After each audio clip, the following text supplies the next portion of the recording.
बिस्मिल्लाहिर्रहमानिर्रहीम। आज की वीडियो है जनाब, गर्मी के शदीद मौसम में बहुत ज़्यादा प्लांट्स ऐसे हैं जिनको हमने खो भी दिया है।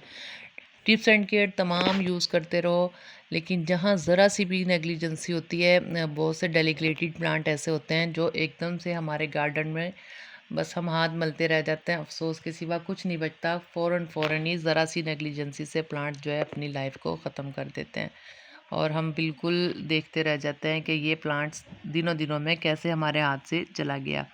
बहरहाल, चंद एक ऐसे प्लांट भी हैं जो मुनासिब सी केयर में गर्मी में भी हमारा साथ निभा देते हैं। इन तमाम प्लांट्स में से एक प्लांट जनाब एक शेल जिंजर भी है।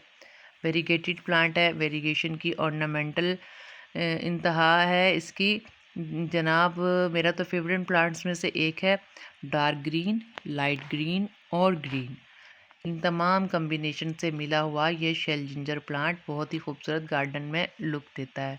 हाँ, अलबत्ता शदीद गर्मी में इसकी जो पत्तियां हैं कुछ ब्राउन होना शुरू हो जाती हैं और थोड़ा एहतियात करना पड़ता है कि अगर आपने अपनी खूबसूरती गार्डन की बरकरार रखनी है तो ब्राउन पत्तियों को प्रूनिंग करते हुए हमें मुकम्मल तौर पर निकाल देना चाहिए, जिससे जनाब हमारा जो प्लांट है वो बुशी भी हो जाता है और एक अच्छा लुक भी देता है।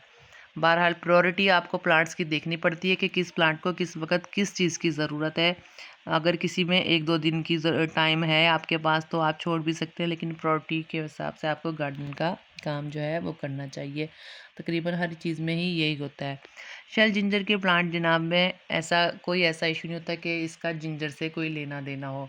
हाँ, अलबत्ता कुछ कंट्रीज़ में इसकी चाय बनाकर पी जाती है, लेकिन हमारे कंट्रीज़ में, एशियन कंट्रीज़ में इतना ख़ास ट्रेंड नहीं है शेल जिंजर के प्लांट की या फिर इसकी जड़, जो कि वाकई ही अदरक की तरह से मिलती जुलती होती है। मैंने इसकी प्रोपिगेशन का मुकम्मल तौर पे एक वीडियो चैनल पर डाली थी, तो वो लगती है, लेकिन हमारे यहाँ कोई ऐसा एविडेंस नहीं है कि हम इसकी चाय बनाकर पिएँ। कुछ कंट्रीज़ में इसकी चाय भी पी जाती है। जनाब, ये 2 तरह की लाइट इसको दरकार होती है। सर्दियों में ये फुल सनलाइट इसको चाहिए होती है और गर्मियों में ब्राइट लाइट, वो भी इनडायरेक्ट या फ़िल्टर लाइट आप कह सकते हैं। गर्मियों में इसको फ़िल्टर लाइट की ज़रूरत होती है। तमाम प्लांट्स की तरह ऐसा है कि इसकी मिट्टी जो है वो वेल ड्रेन हो। कुछ प्लांट्स ऐसे होते हैं जिनमें अगर ज़्यादा पानी लग जाए तो वो अपने आप को सर्वाइव कर लेते हैं, जैसे पुदीना वगैरह। इसको अगर ज़्यादा पानी भी ले रहे या वाइट मिंट जो होता है, ज़्यादा पानी लगने से कोई इशू भी इसको नहीं होता, लेकिन मोस्टली प्लांट्स ऐसे होते हैं जो ज़्यादा पानी से रूट रॉट की तरफ चले जाते हैं। शेल जिंजर भी उन्हीं प्लांट्स में से एक है। इसकी मिट्टी को मॉइस्ट रहना तो अच्छा लगता है और इससे इसकी जो है प्लांट्स की हेल्थ भी अच्छी रहती है, लेकिन वाटर लोड या वाटर रिटेंशन जो है वो बिल्कुल भी सही नहीं रहती। यानी कि मिट्टी इस किस्म की हो जिसमें पानी मुकम्मल तौर पे एकदम से ड्रेन हो जाए, और इस किस्म की पथरीली मिट्टी ना हो जो ढेलों की शक्ल बड़े बड़े पोर्शन में डिवाइड हो जाए पानी देने से। इस किस्म की मिट्टी इस प्लांट के लिए नहीं रहती।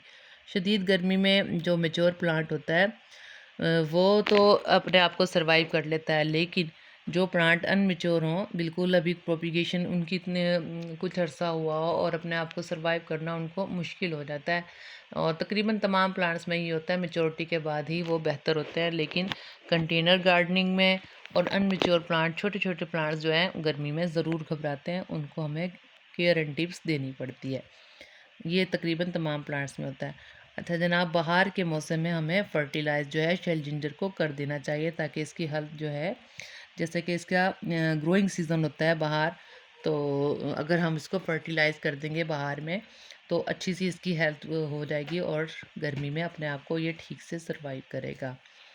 और दूसरी बात ये कि अगर हमारे पास मैच्योर प्लांट कंटेनर गार्डन में लगा हुआ है तो हमें चाहिए 1 से 2 साल बाद इसकी हमें रिपोर्टिंग भी कर देनी चाहिए, ताकि इसकी जो मिट्टी है वो अच्छी सी रिच हो जाए जो उसके अंदर, क्योंकि मिट्टी का भी बेहतर रहना मुकम्मल तौर पे अच्छा होता है। इसलिए शेल जिंजर अगर आपके पास मैच्योर हो गया है तो 1 से 2 साल बाद इसकी हल्की फुल्की प्रूनिंग भी हो जाएगी, और इसके अलावा ये बेहतर रहेगा, रिपोर्टिंग से इसकी रिच सॉइल बन जाएगी।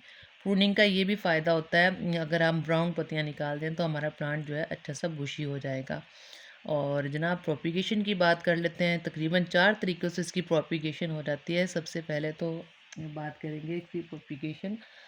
हम जनाब इसको डिवाइड करके इस पोर्शन को निकालें, ख़ास तौर पे जब आप रिपोर्टिंग कर रहे हो पूरे प्लांट को निकाल कर आप इसको मुनासिब तरीके से इसकी स्टेम्स लेकर विद रूट्स, जो इसके रैज़म्स होते हैं विद रूट्स लेकर उनको पोर्शन में डिवाइड कर कर इनकी प्रोपिगेशन सेपरेट सेपरेट पार्ट्स में कर सकते हैं। उसके अलावा मुकम्मल तौर पे अगर आपको बड़ी सी स्टेम जैसे इस प्लांट की नज़र आ रही हैं, कोई स्टेम लेकर बेस से लीव हटाकर 1 या 2 उससे भी आप इसकी प्रोपिगेशन कर सकते हैं। इसके अलावा लीव प्रोपिगेशन जो बहार के मौसम में ही पॉसिबल है और टाइम कंज्यूमिंग है। लीव प्रोपिगेशन भी इसकी हो जाती है, उसके चांसेस थोड़े बेहतर नहीं होते, चांसेस कम होते हैं उसके प्रोपिगेशन के, लेकिन स्टेम और जनाब डिवीजन ज़्यादा बेहतर रहता है। इसके अलावा रेज़ोम्स का पोर्शन लेके उससे भी हम इसकी प्रोपिगेशन कर सकते हैं, लेकिन ये भी सब्र आज़मा काम है। थोड़ा सब्र करना पड़ेगा इस ऑर्नामेंटल प्लांट को प्रोपिगेशन करने के बाद कि ये अच्छा सा सेटल हो जाए। और जनाब तमाम बातें इसके बारे में मैंने बता दी हैं, फिर भी अगर आपको शेल जिंजर के हवाले से कोई भी क्वेश्चन है आप मुझसे कमेंट बॉक्स में पूछ सकते हैं।